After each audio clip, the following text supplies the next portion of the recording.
अस्सलाम वालेकुम student present indefinite tenses के उर्दू को इंग्लिश में ट्रांसलेट करने के बाद अब हम फ्यूचर इंडेफिनिट टेंसेस के फिक्रात को इंग्लिश में ट्रांसलेट करने का तरीका सीखेंगे। तो लेट अस स्टार्ट स्टूडेंट्स, अपने टॉपिक को स्टार्ट करते हैं।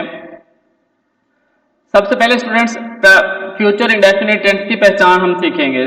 जैसा कि ये फेल मुस्तकबिल में किसी काम के करने या होने को जाहिर करता है, उर्दू के फिक्रे की पहचान कैसे होगी।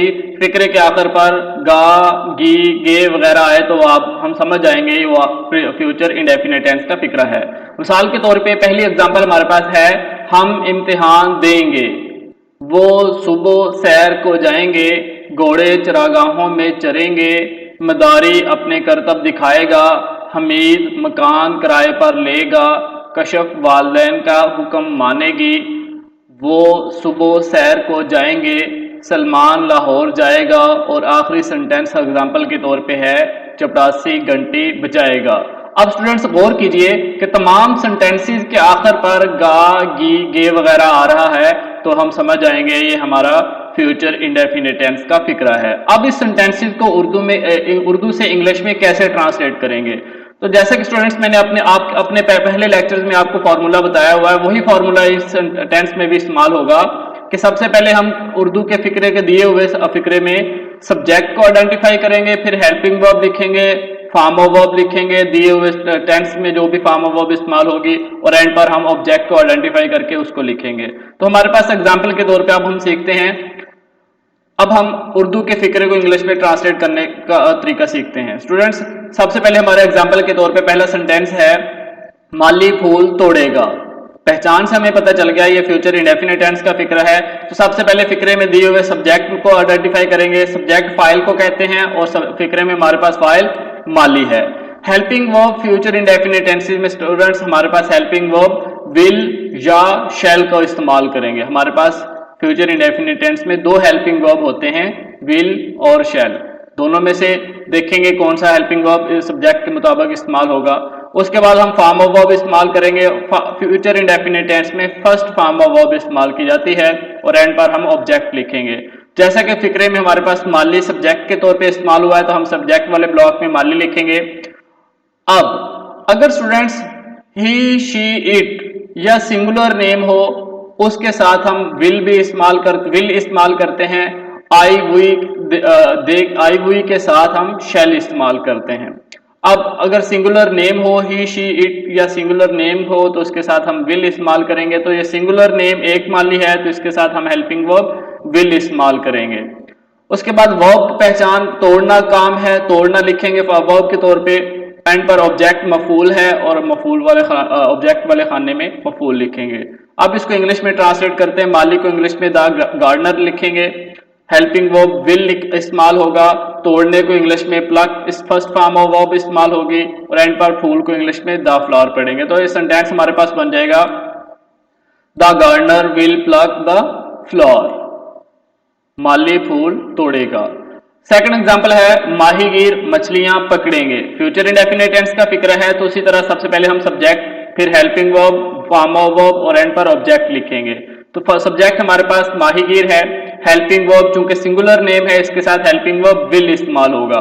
फर्स्ट फॉर्म ऑफ वर्ब इस्तेमाल होती है फ्यूचर इंडेफिनिट टेंस में। ये मैंने आपको फर्स्ट लेक्चर में आपके फिंगर टिप्स के ऊपर फॉर्म ऑफ वर्ब, पहचान, हेल्पिंग वर्ब वगैरह याद करवाए हुए हैं।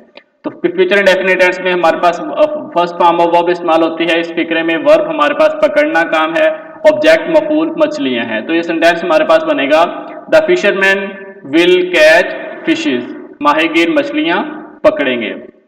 थर्ड एग्जांपल स्टूडेंट्स हमारे पास चपड़ासी घंटी बजाएगा। आखिर पे गा है, फ्यूचर इंडेफिनिट टेंस का फिक्र है, तो वही फॉर्मूला रहेगा, subject, helping verb, form of verb, और एंड पर ऑब्जेक्ट। सब्जेक्ट फाइल हमारे पास फिक्रे में चपड़ासी है, हेल्पिंग वर्ब चूंकि सिंगल चपड़ासी है, एक नाउन है, तो सिंगल नेम के साथ हम विल इस्तेमाल करते हैं। Form of verb, first form of verb इस्तेमाल होती है। बजाना वर्ब है हमारे पास, उसके इंग्लिश में first form of verb ring होती है। ऑब्जेक्ट मफूल घंटी है, घंटी को इंग्लिश में द बेल कहेंगे। तो ये हमारे पास ट्रांसलेट बनेगी, the peon will ring the bell, चपड़ासी घंटी बजाएगा। अब हम स्टूडेंट्स इन्हीं सेंटेंसेस को नेगेटिव सेंटेंस यानी कि मनफी जुमला बनाकर उसको इंग्लिश में ट्रांसलेट करेंगे। नेगेटिव सेंटेंस मनफी जुमलों में फाइल के बाद यानी कि सब्जेक्ट के बाद हेल्पिंग वर्ब विल इस्तेमाल होगा या शैल इस्तेमाल होगा। तो हेल्पिंग वर्ब के बाद हम नॉट लगा देंगे, वो हमारा नेगेटिव सेंटेंस या मनफी जुमला बन जाएगा। हमारे पास मिसाल के तौर पे पहला सेंटेंस है, एग्जांपल, माली फूल नहीं तोड़ेगा। सबसे पहले हमें पहचान से पता चला ये फ्यूचर इंडेफिनिट टेंस का फिक्र है और नेगेटिव सेंटेंस है यानी कि मनफी जुमला है। सबसे पहले subject, helping verb, form of verb और ऑब्जेक्ट फार्मूला सेम रहेगा। सब्जेक्ट हमारे पास माली है, हेल्पिंग वर्ब विल या शैल इस्तेमाल करेंगे, चूंकि सिंगुलर नेम है तो इसके साथ हेल्पिंग वर्ब विल इस्तेमाल होगा। तो नेगेटिव सेंटेंस बनाने के लिए हेल्पिंग वर्ब के बाद हम नॉट का इजाफा करेंगे। Form of verb, first form of verb इस्तेमाल होती है, वर्ब हमारे पास काम तोड़ना है तो इसकी फर्स्ट फॉर्म प्लक होती है। ऑब्जेक्ट मफूल है और मफूल को इंग्लिश में द फ्लावर पढ़ते हैं। तो ये सेंटेंस हमारे पास बनेगा, the gardener will not pluck the flower, माली फूल नहीं तोड़ेगा। थर्ड एग्जांपल है स्टूडेंट्स, माहीगीर मछलियां नहीं पकड़ेगा। फ्यूचर इंडेफिनिट टेंस का फिक्र है, चूंकि फिक्र के आखिर पर गा आ गया और नेगेटिव मनफी जुमला है, नफी वाला जुमला है। तो subject, helping verb, form of verb और ऑब्जेक्ट फार्मूला यही रहेगा। इसमें भी सब्जेक्ट हमारे पास फाइल माहीगीर है, हेल्पिंग वर्ब चूंकि माहीगीर सिंगुलर है तो हेल्पिंग वर्ब विल इस्तेमाल होगा। तो जब नेगेटिव सेंटेंस आ जाए तो हेल्पिंग वर्ब के बाद हम नॉट का इजाफा करते हैं। वर्ब काम हमारे पास पकड़ना है, पकड़ने को इंग्लिश में कैच कहते हैं, first form of verb catch होती है पकड़ने की। मछलियां ऑब्जेक्ट के तौर पे इस्तेमाल हुई हैं तो इसको हम इंग्लिश में फिशेज लिखेंगे। तो ये सेंटेंस बनेगा, the fisherman will not catch fishes, माहीगीर मछलियां नहीं पकड़ेगा। थर्ड एग्जांपल है, चपरासी घंटी नहीं बजाएगा।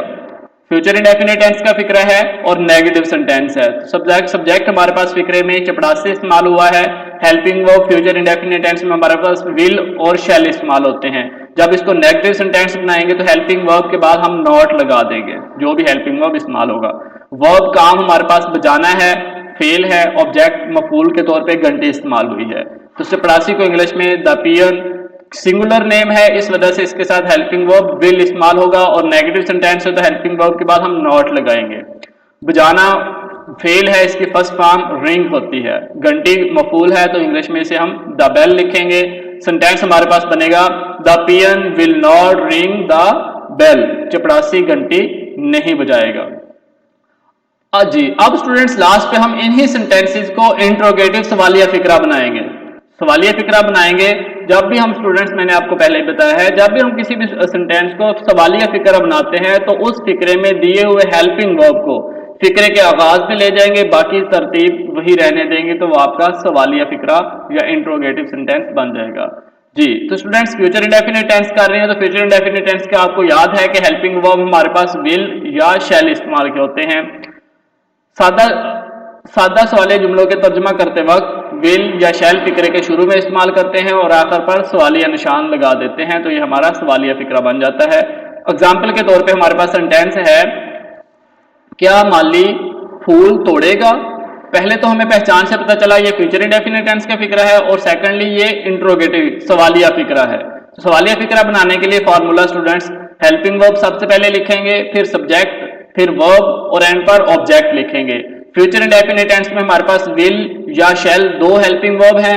हेल्पिंग वर्ब हम सब्जेक्ट को देखते हुए लगाएंगे। सब्जेक्ट अगर हमारे पास सब्जेक्ट के तौर पे ही, शी, इट या सिंगुलर नेम है तो उसके साथ हम विल इस्तेमाल करते हैं, आई, वी के साथ हम हेल्पिंग वर्ब शैल इस्तेमाल करें हैं। चूंकि ये माली सब्जेक्ट सिंगुलर है तो इसके साथ हेल्पिंग वर्ब हमने विल लिखा। सब्जेक्ट फिक्रे के मुताबिक हमारे पास फाइल माली है, वर्ब काम जो है हमारे पास तोड़ना और ऑब्जेक्ट मफूल फूल के ऊपर काम हो रहा है। तो ये सेंटेंस बनेगा, will the gardener pluck the flower, क्या माली फूल तोड़ेगा। लास्ट एग्जांपल है स्टूडेंट्स, क्या माहीगीर मछलियां पकड़ेंगे। सबसे पहले तो हमें पहचान से फ्यूचर इंडेफिनिट टेंस का पता चल गया और सेकंडली फ्यूचर इंडेफिनिट टेंस का ये इंट्रोगेटिव सवालिया फिक्रा है। तो सवालिया फिक्रा बनाने का फॉर्मूला जैसा कि हमने पढ़ा है, सबसे पहले हेल्पिंग वर्ब, फिर सब्जेक्ट, फिर फॉर्म ऑफ वर्ब और एंड पर ऑब्जेक्ट लिखेंगे।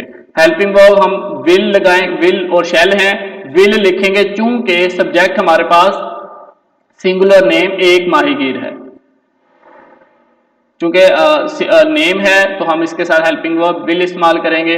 वर्ब हमारे पास फेल पकड़ना काम है तो catch first form of verb लिखेंगे ऑब्जेक्ट हमारे पास मफूल है तो हम फिशेज लिखेंगे जी। तो ये सेंटेंस हमारे पास बन जाएगा, will the fisherman catch fishes, क्या माहीगीर मछलियां पकड़ेंगे। तो ये तो थी स्टूडेंट्स, हमने फ्यूचर इंडेफिनिट टेंस को ट्रांसलेट किया। अब आप कोई से भी 10 सेंटेंसेस लीजिए फ्यूचर इंडेफिनिट टेंस के, उन्हीं सेंटेंसेस का पॉजिटिव सेंटेंसेस का फार्मूला के मुताबिक जो मैंने आपको बताया है, सबसे पहले सब्जेक्ट, फिर हेल्पिंग वर्ब, फिर फॉर्म ऑफ वर्ब और एंड पर ऑब्जेक्ट, इसके मुताबिक फ्यूचर इंडेफिनिट टेंस बनाइए। फिर उन्हीं सेंटेंसेस को नेगेटिव सेंटेंस, मनफी जुमला बना के इंग्लिश में ट्रांसलेट कीजिए। फिर उसके बाद उन्हीं सेंटेंसेस को इंट्रोगेटिव सवालिया फिक्रा बनाकर दिए हुए फार्मूला के मुताबिक इंग्लिश में ट्रांसलेट कीजिए।